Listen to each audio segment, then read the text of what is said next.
Sa uban, ang pinakakontra nila, dili ang laing tao, kundi ang ilang hinuong igsuon. Labon ra bag sa paon na ilang igsuon sa ubang tao, masuko mula bandayon. Now, love man day nimo imo igsuon. Unya nganong maramang mo iring og iro. Now, kung gusto ka nga dili masakitan ang imo igsuon o baka dili maguba ang inyong matamis nga relasyon, na ay mga butang nga dili mo angay buhaton sa imuhang pagkaigsuon ngadto sa iha. Unang-una, envy and competition. Igsuon mo, dili mo rival, karibal nga kung kinsay mas gwapa sa inyo, kung kinsay mas paboran sa inyong mama, o papa kung kinsay mas daygon sa mga tao. Dili mo kontra, kung dili team mo, usa mo ka team, magtinabangay mo. Ha? Ang uban kay magkompetensya sama ni Abel og Cain. Si Cain nakipagkompetensya kang Abel kung kinsay mas dawaton sa Ginoo nga halad. No, ang iya wala dawata, ang kakain mao'y gidawat na ang resulta nasina siya. Ug tungod sa iyang kasina, gipatay niya si Abel. Ang iyang igsuon ha, iyang gipatay. Abi ninyo, kanang kasina, kanang competition, mo cause na og murder.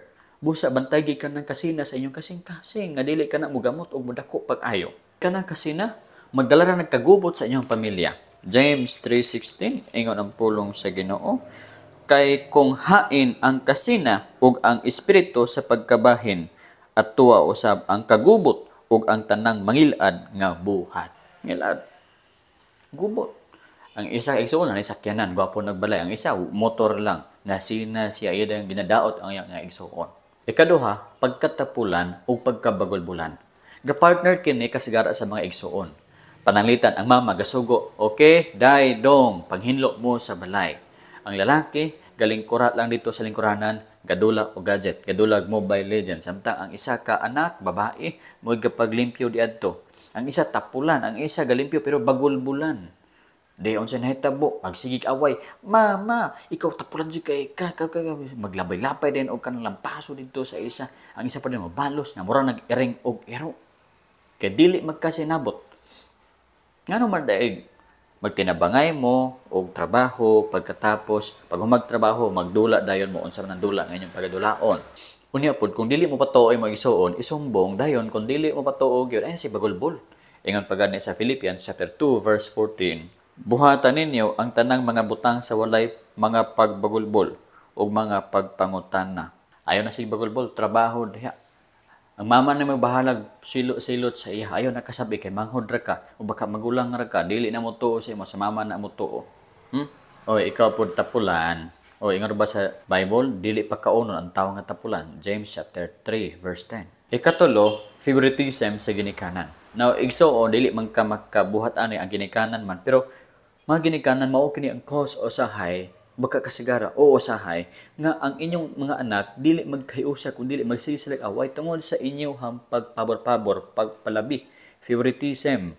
For example, nagpaligag sa nina sa duha nimo ka bata por babae. Ang isa colorful nga sa nina, ang isa pangit og color. Sa bitaw sa mga anak ni Jacob. Daghan sa mga bata 12 ka buok. Napagay babae isa si Dina. Ang paborito niya si Joseph. Ang uban gitawag sa nina pero ka Joseph colorful patsada nga sa nina.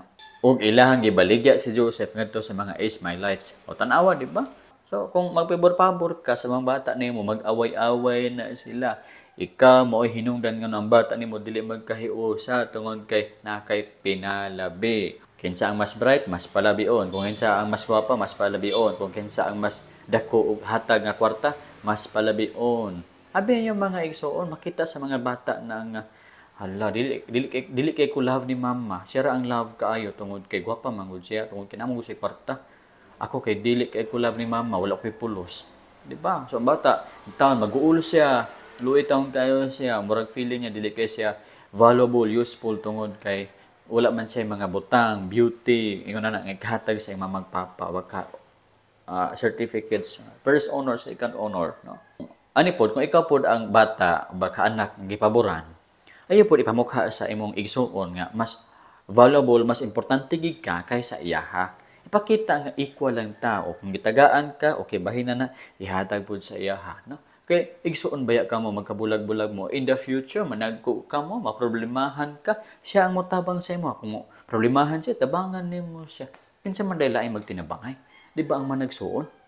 Ayaw mo sig away-away in the future. Magtinabangay lagi hapon ka mo. No? O O base na ginikanan na minaw ni ani. Kung mamunal ganay ka sa imong isa ka anak kay nakasala, bunali pud ang isa kung nakasala, dili kay magpabor-pabor ka ang isa. Kung makasala, gamay ra nga bunal, ang isa kusog kay mabunal. Ang isa patrabahoon, ang isa dili patrabahoon. Ang isa patulog taas ka tulog, ang isa pamatahog sayo, daghan og trabaho. Dili na maayo mga ginikanan. Ang bata anak bitaw, mulayas. Di ganahan puyo sa inyong balay tungod sa favoritism. O ikaw pat grade. Pag nakay panalangin, mutago ka. Pag nakay pagkaon, mutago ka. Pagkatapos, kung ikaw nanginhanan, kusog ikaw mangayo. O ni ang butang nga dili imuha sa igsuon nga property, imong kakwaon, grade. Ang mahitabuan ang mga igsuon, mag-away gid mo. Mura gid mo ang iring og iro. Abi ninyo, gakahitabo kini sa mga dagko na. Daghang pamilya nga nabuak tungod sa yuta. Nadunggan nako nga tungod sa yuta. Gitigbas-tigbas ang diri sa igsuon rapod potol ang ulo sa igsuon. Oy, napog ko'y nadunggan nga istorya. Ang igsuon, gipapatay sa igsuon, nagkuhag killer, ipapusil ang ulo, bang patay. Ang rason, yuta kahakog sa kayamanan aning kalibutana. Mas gipalabi pa ang riches kaysa relationship. Ingon sa Bible sa Mateo kapitulo 16, ang kantidad sa usa ka kalag sa tao mas dako pagbili kaysa tibuok nga bahandis tibuok kalibutan. Unya, tan-awa tungod sa 3 ka hektaryang yuta, tungod sa 1 ka hektaryang yuta, nipatay ka og igsuon pagid nimo tungod ra ang abutang o pagkadako nga binuang. Sultian ko ikaw, walay killer mag-adto sa gingharian sa langit. Repent aron ikaw pagalawason sa Dios. Abi mong gud nato nga pag kita daghang kwarta, daghang yuta aning kalibutan na. Ang atong kinabuhi is valuable na, importante na kaayo. Wrong mga igsoon. Ingon pa ni Kristo sa Luke chapter 12 verse 15. Parte kini sa pagbahin-bahin sa yuta sa managsoon. Ingon ni Kristo sa usa ka tawo, og siya miingon kanila, magtan-aw og maglikay kamo sa kahikaw. Kahikaw meaning kalaug, greed. Kay ang kinabuhi sa usa ka tawo wala matingob sa pagkadagaya sa mga butang nga iyang ginabatunan. Wala matingob, meaning dili mahimong tibuok, meaning dili mahimong whole, o baka wala diha sa pagkadagaya sa daghan nimo nga bahandi. Dili buti pasabot nga pagdaghan ka og yuta, daghan ka og kwarta, ang imong kinabuhi is whole na, tingob na, o baka nabuo na, satisfied na, valuable na. Wrong. Ayaw lang matingob ang imong kinabuhi pag naa ang Ginoo sa imong kasing-kasing. So instead, nga ikaw mangita og mga bahandi ning kalibutan, pangita ang Ginoo. Kay kung maangkon nimo Ginoo, maangkon nimo ang tanan. Maangkon nimo ang comfort, maangkon nimo ang peace, maangkon nimo ang kaluwasan, maangkon nimo eternal life, ug maangkon nimo ang heaven, ang earth. Maangkon nimo ang kingdom sa Ginoo, maangkon nimo ang New Jerusalem. Kung maangkon mo ang tag-iya sa tanan, maangkon mo sa ang tanan-tanan. Di ba? So, ayaw lang pangitan na isa ka portion lang sa riches sa Ginoo. Yuta ra man na. Unsa may bili kung maangkon nimo ang tanang yuta sa kalibutan pagkatapos makabsan ka sa imong kinabuhi adto ka sa impyerno. Mateo chapter 16, di ba? Unya ikalima nga rason sa panag-away sa mga managsuon mao kini pagpamasangil. Daghang mga igsoon nga si pamasangil.